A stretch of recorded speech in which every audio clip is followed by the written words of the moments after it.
दिनेश परमार अपने YouTube channel Dinesh Parmar में आपका बहुत बहुत स्वागत करता हूँ।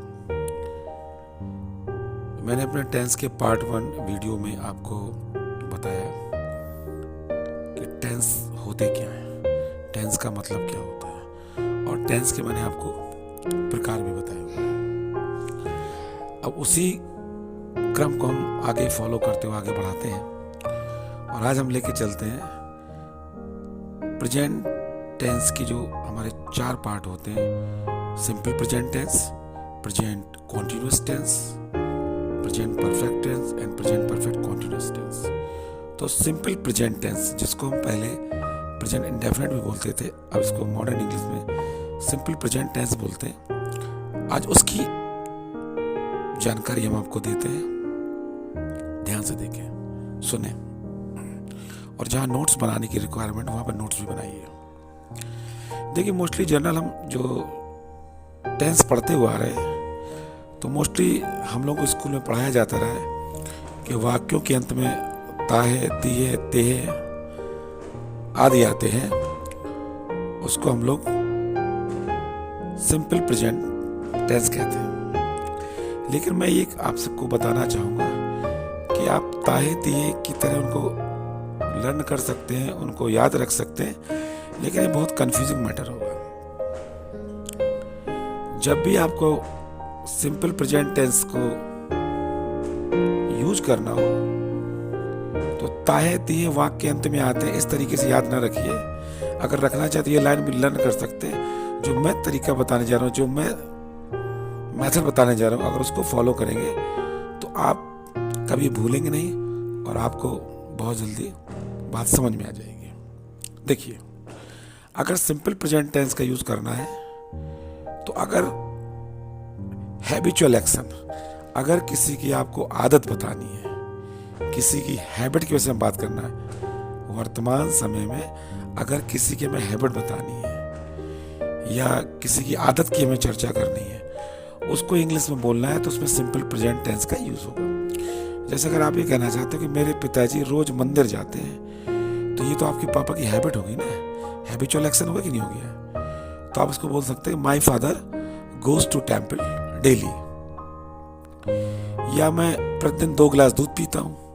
ये भी कि आपकी आदत है कि आपने डिनर किया, डिनर के बाद आप 2 गिलास दूध पीना चाहते हैं, या आपकी आदत है आप 2 गिलास दूध पीते हैं तभी आप नाइट में रेस्ट करते हैं, सोते हैं, ये आपकी हैबिट है। तो आई टेक या I drink 2 glass of milk daily.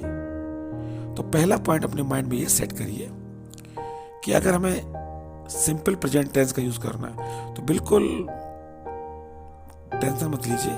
अगर किसी की आपको हैबिट का वर्णन करना है, अगर किसी की हमें आदत बतानी है, तो हम सिंपल प्रेजेंट टेंस का यूज करेंगे। जैसे I go for a walk every morning, मैं रोज सुबह टहलता हूं, तो ये भी तो आदत हो गई है। तो पहली लाइन है टू डिस्क्राइब हैबिचुअल एक्शन। अगर हमें किसी की आदत संबंधी बात करनी है वर्तमान समय, प्रेजेंट समय में, तो सिंपल प्रेजेंट का टेंस का यूज करके हम इंग्लिश बोल भी सकते हैं और लिख भी सकते हैं। दूसरा पॉइंट है डेली रूटीन। डेली रूटीन भी, जैसे मान लीजिए किसी से आपकी बातचीत हो रही है, किसी ने आपसे कहा कि आप रोज क्या करते हो, आपने रूटीन बताइए कि आप डेली क्या करते हो। तो आप मोस्टली, जैसे मान लीजिए आप टीचर हैं, कहीं स्कूल में पढ़ाने जाते हैं, तो किसी ने पूछा कि what is your daily routine, आपका डेली रूटीन क्या है, तो आप तो ऐसे बोलोगे ना कि मैं सुबह 5 बजे उठता हूँ, नहाता हूँ, उसके बाद नाश्ता करता हूँ, फिर 9 बजे स्कूल जाता हूँ। ऐसे तो हम लोग अपनी आदत बताते हैं, जो हमारा रूटीन का काम होता है, जो हम डेली करते हैं। तो जब हमें अपना रूटीन भी बताना होता है, रूटीन वर्क जो आप करते हो या जो आपका डेली रूटीन है, तो उसमें भी सिंपल प्रेजेंट टेंस का यूज होता है। क्लियर? जैसे आप ये कहते हो कि मैं 9 बजे रोज स्कूल जाता हूं, तो I go to school at 9 AM every day. ठीक है, तो पहला मैंने बताया कि सिंपल प्रेजेंट में किसी की हैबिचुअल एक्शन, किसी की आदत बतानी हो तो सिंपल सेंटेंस का यूज, सिंपल प्रेजेंट टेंस का यूज होगा, और अपना डेली रूटीन बताना हो तो भी सिंपल प्रेजेंट टेंस का यूज होगा। और कुछ ऐसी बातें जो फैक्ट होती हैं, जो तथ्य होती है, सत्य होती हैं, और कुछ को हम बोलते हैं यूनिवर्सल ट्रुथ। तो मैं पहली बात कर लेता हूं कि अगर यूनिवर्सल ट्रुथ बात ऐसी होती है कि जैसे पृथ्वी सूर्य के चक्कर लगाती है, तो ये आज से 50 साल पहले भी आप बात करोगे तब भी पृथ्वी सूर्य के चक्कर लगाती थी, प्रेजेंट टाइम में तब भी सूर्य के चक्कर लगाती है। तो अगर कोई यूनिवर्सल ट्रुथ बात, ऐसी बात है जिनका बड़े पैमाने पे असर होता है, तो उनको हम यूनिवर्सल ट्रुथ बोलते हैं।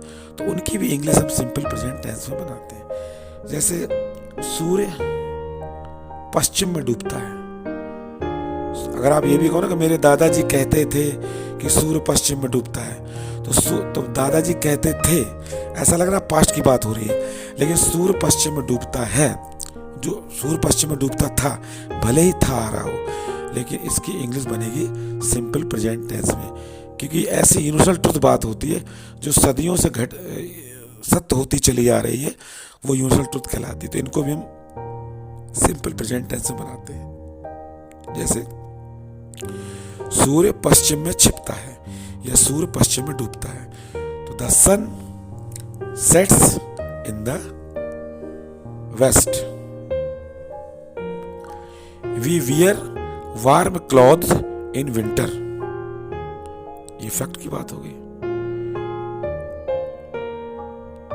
जैसे चंद्रमा रात में चमकता है, ये भी यूनिवर्सल ट्रुथ है, मून शाइन्स एट नाइट। तो पहला पॉइंट हुआ हैबिचुअल एक्शन, अगर आपको किसी की आदत बतानी तो सिंपल प्रेजेंट का यूज करेंगे, अगर अपना डेली रूटीन बताना हो तो भी सिंपल प्रेजेंट टेंस का यूज करेंगे, अगर यूनिवर्सल ट्रुथ की बात करनी हो जो सार्वकालिक सत्य घटना है तो भी सिंपल प्रेजेंट टेंस का यूज करेंगे, और फैक्ट और तथ्यों की बात करेंगे तो भी सिंपल प्रेजेंट टेंस का यूज करेंगे। जैसे कहा जाए पानी 100 डिग्री पर उबलता है, ये तो फैक्ट की बात हो रही है ना, पानी 100 डिग्री सी पे उबलता है, तो वाटर बॉइल्स एट 100 डिग्री सी।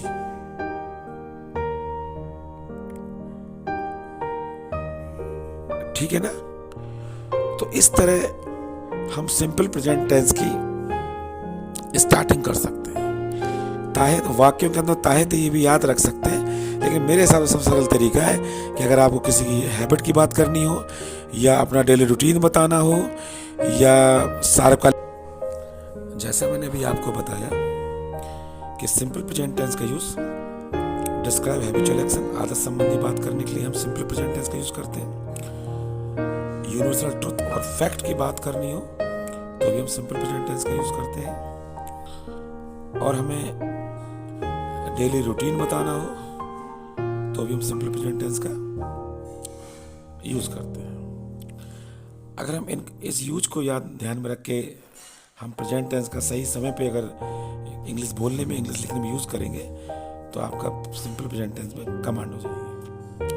अब टेंस तो आपने समझ लिया, जितने भी टेंस आपको पढ़ाए जाएंगे तो उनमें सेंटेंस के प्रकार भी पढ़ाए जाएंगे, और सेंटेंस तो आपने सेंटेंस की परिभाषा तो पढ़ी होगी। जैसे राम कानपुर जा रहा है, तो ये एक वाक्य हुआ, हिंदी में कहते हैं वाक्य, इंग्लिश में कहते हैं सेंटेंस, और इसकी डेफिनेशन होती है a group of words that makes a complete sense is called sentence. शब्दों का ऐसा समूह जो मिलकर एक मतलब निकालता है, जिसका कोई मतलब निकलता है, वो सेंटेंस कहलाता है। तो जब मैंने सिंपल प्रेजेंट आपको बता दिया, तो इसी क्रम में मैं आपको बताता हूँ कि इसमें आएंगे आपके अफर्मेटिव सेंटेंस जिनमें काम का होना पाया जाएगा, काम का होना स्वीकार किया जाएगा। दूसरे आएंगे नेगेटिव सेंटेंस, नेगेटिव का मतलब जिसमें नॉट आ जाएगा, जिनमें काम का नहीं होना पाया जाएगा।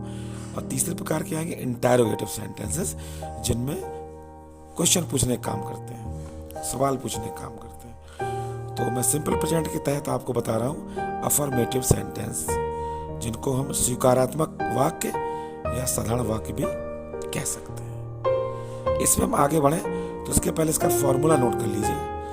अगर स्टैंडर्ड इंग्लिश की भाषा में उसको हम सिंटैक्स बोलते हैं, कि अगर सिंपल प्रेजेंट टेंस में हमें हिंदी से इंग्लिश बनाना है या अपने मन के विचारों पे इंग्लिश में बोलना है, तो उसका हमें एक फॉर्मूला याद रखना है कि हमें सब्जेक्ट को कहाँ रखना है, मेन वर्ब को कहाँ रखना है, ऑब्जेक्ट को कैसे रखना है। तो नोट कर लीजिए अफर्मेटिव सेंटेंस, उसका सिंटैक्स SYNTAX, तो उसके आगे लिखी हेडिंग होगी, फिर लिखेंगे सब्जेक्ट, यानी सब्जेक्ट प्लस प्लस का साइन लगाइए, मेन वर्ब की फर्स्ट फॉर्म, फिर प्लस का साइन लगाइए ऑब्जेक्ट, और फिर प्लस का साइन लगाइए अदर वर्ड। ये तो समझ लिया आपने। पर इतना ध्यान रखना है कि यदि आपका सब्जेक्ट सिंगुलर है, ही सी इट, या किसी का नाम राम श्याम सीता गीता, तो ये हमेशा सिंगुलर सब्जेक्ट कंसीडर किए जाते हैं। अगर सिंगुलर सब्जेक्ट होगा तो आपको मेन वर्ब के अंत में SES लगाना होगा। क्लियर? इसको जरूर नोट कर लें और इनको रिवाइज करते रहें। अब मैं एक सेंटेंस लेता हूं। मेरे पिताजी बाजार से फल लाते हैं। मेरे पिताजी बाजार से फल लाते हैं, तो मेरे पिताजी ये है सब्जेक्ट। तो सबसे पहले इंग्लिश बनाएंगे सब्जेक्ट की, माय फादर। सब्जेक्ट को करता हो गया। अब करता क्या काम कर रहा है? लाने का। तो लाने की इंग्लिश होती है ब्रिंग, लेकिन फादर यहाँ पे सिंगुलर सब्जेक्ट है तो ब्रिंग्स होंगे। My father brings. और क्या लाते हैं? फल, फ्रूट्स। और अदर वर्ड में आएंगे, कहाँ से आ रहे हैं? From the market. तो यहाँ पे पहले सब्जेक्ट हो गया माय फादर, मेन वर्ब हो गया ब्रिंग्स, ऑब्जेक्ट हो गया फ्रूट, अदर वर्ड हो गया फ्रॉम द मार्केट। तो ये सेंटेंस, मेरे पिताजी बाजार से फल लाते हैं, तो my father brings fruits from the market. तो इसी तरह सिमिलर सेंटेंस बना के आप प्रैक्टिस कर सकते हैं। मैं कुछ सेंटेंस बोल रहा हूं जिससे आपकी प्रैक्टिस हो जाएगी। जैसे एक सेंटेंस है, हम हॉकी खेलते हैं। We play hockey. रूल वही, we subject, play main verb, और क्या खेलते हैं? हॉकी। तो वी प्ले हॉकी। हम मोबाइल पर पबजी गेम खेलते हैं, तो we play PUBG game on mobile.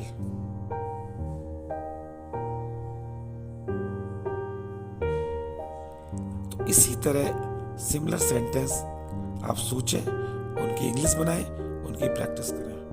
और कोई प्रॉब्लम आती है तो आप मुझे मेरे कमेंट्स के माध्यम से जरूर बताइए। और जब भी वीडियो को स्टार्ट करें तो कम से कम उसको 5 से 6 मिनट जरूर देखें। और मुझे उम्मीद है कि जब उसको आप मन से देखेंगे, सुनेंगे, तो जो मैंने इजी तरीके से बताने की कोशिश करी है, तो आपको इसका जरूर फायदा और बेनिफिट मिलेगा। इसी तरह वीडियो देखते रहिए। हम लोग बहुत मेहनत कर रहे हैं। सब्सक्राइब करते रहिए, लोगों तक शेयर करते रहिए, और वीडियो देखने की जरूर कोशिश करिए। क्योंकि मैं जैसे अपने वीडियो में कई बार मेंशन कर चुका हूँ, उल्लेख कर चुका हूँ कि मुझे लगभग 14 इयर्स का एक्सपीरियंस हो चुका है अपने टीचिंग करियर में। तो मेरा मकसद ये है कि मैं इजी तरीके से कॉन्सेप्ट लेके चलूँ, जो आपको रटना ना पड़े, आपकी समझ में बैठ हो जाए, आपके माइंड में सेट हो जाए, जिससे आप कभी भी instantly you can speak and right English. तो आपने समय दिया, ध्यान से देखा, इसके लिए बहुत बहुत धन्यवाद।